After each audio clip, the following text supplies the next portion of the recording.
Mais ce qui m'a frappé dans le discours de Donald Trump après l'enlèvement, disons, de Maduro, c'est une des phrases qui est « nous sommes des pétroliers ».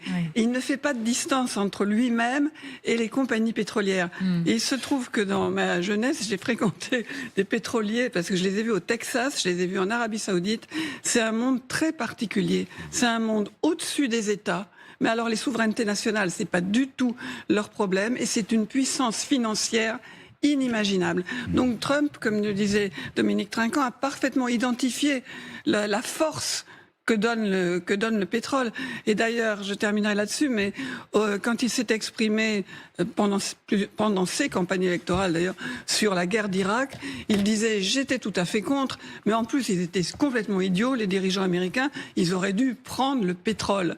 Et il y a, je pense, une sincérité chez Donald Trump, avoir des pays ultra appauvris, comme le Venezuela ou l'Iran, alors qu'ils sont assis sur des trésors en pétrole. Alors jusqu'où ça peut le mener?